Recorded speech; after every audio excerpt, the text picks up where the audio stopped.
فرماتے ہیں جب عیسائیوں اور یہودیوں میں سے ہر ایک کا تہوار خاص اور علیحدہ ہو، اس میں مسلمان شریک نہیں ہوگا، تو جس طرح مسلمان ان کے قبلے اور شریعت میں ان کا ساتھی نہیں ہے، اس طرح ان کی عیدوں اور ان کے تہوار میں بھی ان کا ساتھی نہیں ہے۔ ان سواریوں سے اجتناب کیا جائے جن پہ سوار ہو کر کفار اپنے تہواروں میں جاتے ہیں۔ امام مالک رحمہ اللہ فرماتے ہیں ان کے ساتھ ان کشتیوں میں سوار ہونا مکروہ ہے، کفار کے ساتھ ان کشتیوں میں سواری کرنا مکروہ ہے جن میں سوار ہو کر وہ تہوار میں شرکت کرنے جاتے ہیں، کیونکہ ان پر اللہ کی لعنت اور اللہ کا غضب برستا ہے۔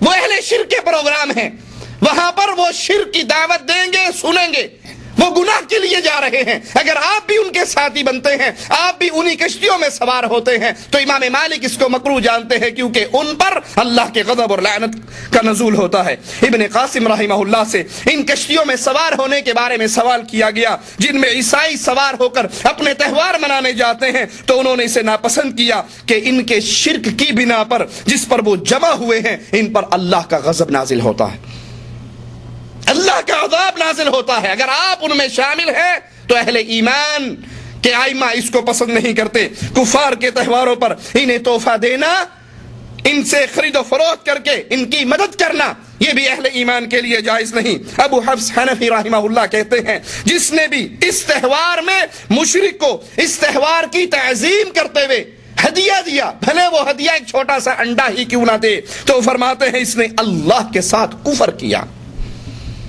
جس نے کافروں کی عید میں شرکت کی، خوشی منائی، تعظیم کی، اور پھر اس کو تعظیم کرتے ہوئے اس تہوار کی اس کو ہدیے کے طور پہ بھلے ایک چھوٹی سی چیز ایک انڈا ہی کیوں نہ دیا ہو، ابو حفص حنفی رحمہ اللہ فرماتے ہیں اس نے اللہ کے ساتھ کفر کیا۔ کفار کو ان کے تہوار کی مبارکباد دینا بھی جائز نہیں ہے۔ ابن قیم رحمہ اللہ فرماتے ہیں کفر کے ساتھ مختص تہوار کی مبارکباد دینا بالاتفاق حرام ہے۔ تمام اہل ایمان کے ائمہ اس پر متفق ہیں کہ کافروں کو ان کے تہوار کی مبارکباد نہیں دی جا سکتی، کرسمس ڈے کی مبارکباد نہیں دی جا سکتی، ان کے مذہبی شعار کی مبارکباد نہیں دی جا سکتی، اور یہ نہیں کہا جا سکتا کہ آپ کو عید مبارک ہے۔ یہ ایسے ہی ہے، ابن قیم کے جملوں پہ غور کیجئے، یہ ایسے ہی ہے جیسے صلیب کے سامنے سجدہ کرنے والے کو مبارکباد دی جائے۔ ایک شخص صلیب کے سامنے سجدہ ریز ہے تو اس سجدے پہ آپ اسے مبارکباد دو گے؟ جس طرح صلیب کے سامنے سجدہ ریز ہونے والے کو مبارکباد نہیں دی جا سکتی، اسی طرح کفار کو ان کی عیدوں پر بھی مبارکباد نہیں دی جا سکتی، بلکہ اللہ کے ہاں یہ شراب نوشی، قتل اور زنا کاری کرنے کی مبارکباد دینے سے بڑھ کر ناراضگی اور غضب والی چیز ہے۔ کفار کو ان کے دینی تہواروں کی مبارکباد دینا حرام ہے۔ اس کی وجہ ابن قیم رحمہ اللہ بیان فرماتے ہیں کہ ایسا کرنے میں اس بات کا اقرار ہے کہ جس دین اور گمراہی پر تم ہو وہ بالکل صحیح ہے۔ آپ مبارکباد تبھی دے رہے ہیں جب آپ ان سے راضی ہیں۔ اگر آپ کے دل میں ہو کہ یہ عمل اللہ کی شریعت کے خلاف ہے، یہ عمل ان لوگوں نے اپنی طرف سے بنایا ہوا ہے، تو آپ کبھی بھی اس میں مبارکباد نہیں دیں گے۔ لیکن جب آپ خوش ہو کر کسی کافر کو اس کی عید پہ مبارکباد دیتے ہو تو اس کا مطلب یہ ہے کہ آپ دلی طور پر اس سے راضی ہو، اس کے اس عمل سے راضی ہو۔ قرآن حکیم کے الفاظ پہ غور کیجئے، ان تکفروا فإن اللہ غنی عنکم ولا یرضی لعبادہ الکفر وان تشکروا، اگر تم کفر کرو تو اللہ تم سے غنی ہے، بے پرواہ ہے، اور اللہ اپنے بندوں کے لیے کفر کو پسند، تم اس کفر پہ اگر راضی ہو بھی جاؤ تو اللہ اس کفر پر اپنے بندوں کے لیے اس کفر کو پسند نہیں کرتا۔ اگر تم اللہ کا شکر ادا کرتے ہو تو اللہ تمہارے لیے اس کو پسند کرتا۔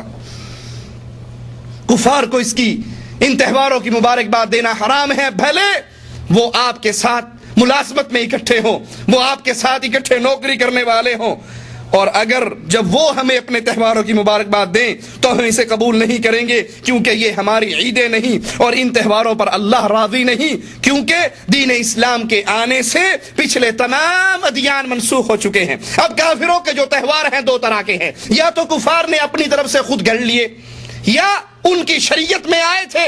اگر انہوں نے خود گھڑے تب بھی اللہ کی طرف سے اس سے برات ہے، اور اگر وہ اس سابقہ شریعتوں میں موجود تھے تو تب بھی قرآن حکیم کا حکم ہے وَمَن يَبْتَغِ غَيْرَ الْإِسْلَامِ دِينًا فَلَن يُقْبَلَ مِنْهُ وَهُوَ فِي الْآخِرَةِ مِنَ الْخَاسِرِينَ، جو اسلام کے علاوہ کسی اور دین کو پسند کرے گا تو اللہ اس سے اس کو قبول، اور وہ قیامت کے دن خسارہ پانے والا ہے۔ اسلام کے آنے سے پچھلے سارے دین، وہ یہودیت ہو، وہ عیسائیت ہو، نصرانیت ہو، وہ تمام ادیان منسوخ ہو گئے، اب اللہ کا دین آ چکا ہے۔ هو الذی ارسل رسولہ بالہدی ودین الحق لیظہرہ علی الدین کلہ، یہ اسلام اس لیے آیا ہے کہ صاحب کا سارے ادیان پر یہ غالب آ جائے، اور اس اسلام کو اللہ نے پسند کیا ہے۔ ان کے تہواروں میں کفار کے تہواروں میں تحفے قبول کرنے کے بارے میں، اگر کافر اپنے تہوار پر جو جانور ذبح کرتے ہیں، جو گوشت خاص اس عید کے لیے ذبح کیا جاتا ہے، اس کو کھانا مسلمانوں کے لیے جائز نہیں۔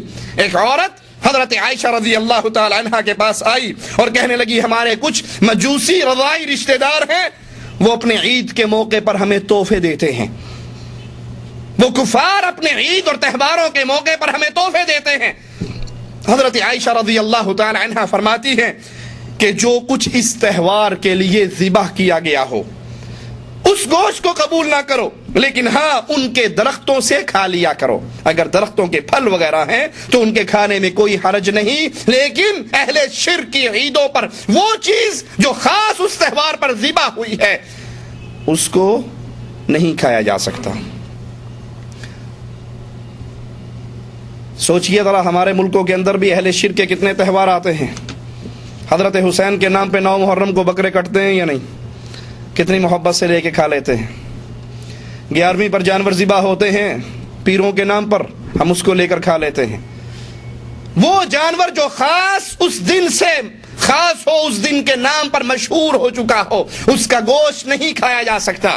ہاں اگر کوئی پھل وغیرہ ہیں ان کے درختوں سے ہیں، حضرت عائشہ فرماتی ہیں اس کو کھا لیا کرو، اس میں کوئی حرج نہیں۔ خلاصہ کلام یہ کہ کفار کے ساتھ مشابہت اختیار کرنا، اور یہ مشابہت کسی بھی غرض سے ہو، یہ مشابہت کسی بھی غرض سے ہو، یہ حرام ہے۔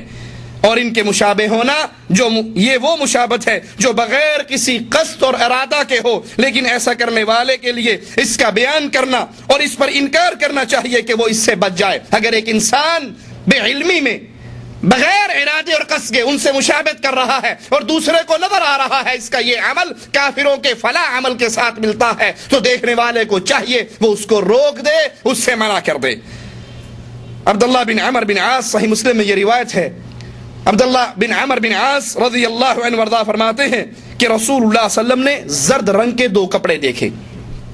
اللہ کے نبی علیہ الصلوۃ والسلام نے زرد رنگ کے 2 کپڑے دیکھے، فرمانے لگے یقیناً یہ کفار کے کپڑوں میں سے ہیں، لہذا تم اسے نہ پہننا۔ یہ کپڑے اہل ایمان کا رنگ نہیں ہے، یہ خاص مشہور معروف ہے کفار کے رنگوں میں سے، ان کو پہننے سے کفار کے ساتھ مشابہت ہوگی۔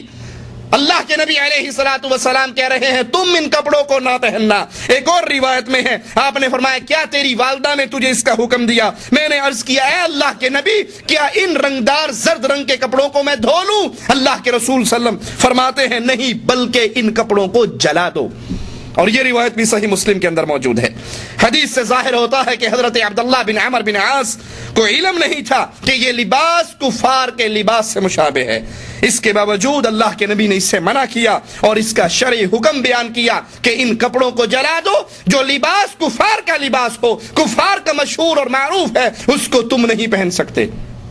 ہمارے ہاں تو اللہ رحم فرمائے اوپر سے لے کے نیچے تک سارا معاملہ ہی تبدیل ہو چکا ہے۔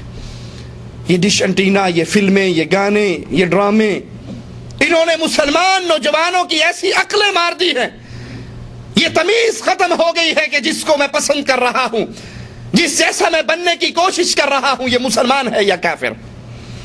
وہ کہتا جی بس اس فلم کا یہ ہیرو جو تھا بڑا زبردست تھا، وہ کون تھا، کافر تھا یا مسلمان؟ کا یہ بحث نہیں ہے، یہ اپنا مذہب مولویوں کا اپنے پاس رکھو، ہم تو فن کے پجاری ہیں، یہ فن والے لوگ ہیں، یہ اہل فن ہیں، یہ ثقافتی سفیر ہیں۔ جو کافروں کی فلموں میں دیکھتے ہیں یا مسلمان ان کے نقش قدم پہ چلتے ہوئے بناتے ہوئے دیکھتے ہیں، نوجوان صبح اٹھ کر وہی کرنے کی تیاری کر لیتے ہیں۔ اور رسول اللہ صلی اللہ علیہ وسلم اپنے صحابی کو صرف کافروں کے لباس سے مشابہت سے کس طرح روکتے ہیں؟ صحابی نے کہا اگر آپ کہیں تو میں ان کپڑوں کو دھو لوں، آپ نے فرمایا نہیں، بلکہ ان کپڑوں کو جلا دو۔